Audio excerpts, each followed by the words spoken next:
थोड़ा इस टाइप के क्वेश्चन हमें लगते हैं कठिन होंगे, पर ज़रा इन्हें ध्यान से देखो। सवाल क्या है कि हड़प्पा संस्कृति के बारे में निम्नलिखित कथनों में से कौन सा सही है। पहला स्टेटमेंट पढ़ो। हड़प्पा संस्कृति सिंधु और पंजाब में परिपक्व हुई। मतलब अगर देखा जाए परिपक्वता का स्तर, तो ये लगभग इसी काल में या फिर ये जो सिंधु बेसिन था तो उसी के एरिया में फैला या फिर उसी के एरिया में परिपक्व हुआ। और ठीक है, पहला नहीं समझ आया तो चलो दूसरा देखो। वहाँ से यह दक्षिण तथा पूर्व की ओर फैली। अब पहला स्टेटमेंट जब देख रहे हो तो दूसरा स्टेटमेंट उससे बिल्कुल जोड़ के दिया है।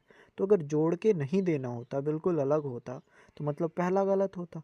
तो उस हिसाब से दूसरा लग रहा कि हाँ, दूसरे को देख के लग रहा पहला सही है। दूसरा देखो, पढ़ो। वहाँ से यह दक्षिण तथा पूर्व की ओर फैली। अगर नहीं भी पता, केवल कॉमन सेंस लगाओ। दक्षिण मतलब नीचे साइड और पूर्व मतलब अ, अ, उत्तर प्रदेश साइड या फिर और आगे साइड, जो भी आप मान लो।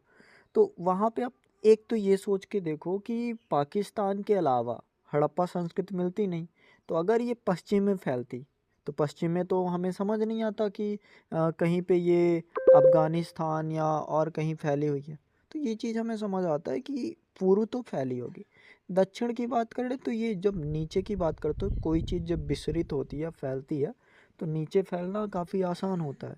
तो ये भी चीज़ समझ आती है कि दक्षिण में फैली होगी। तो मतलब नहीं भी पता तो का बता रहा हूँ कि इतना दिमाग लगा सकते हो।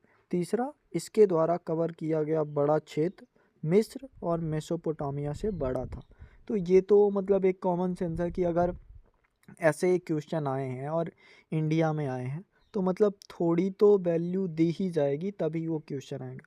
अगर सोच के देखो, ये छोटा एरिया होता तो क्या ऐसा लिखा जाता कि ये ऐसा है, और हम पढ़ते ही आए हैं कि ये एरिया जो था मेसोपोटामिया से बड़ा एरिया था। तो ऐसे क्वेश्चन अगर आए तो उनको थोड़ा आप देखा करो कि कहाँ से चीज़ें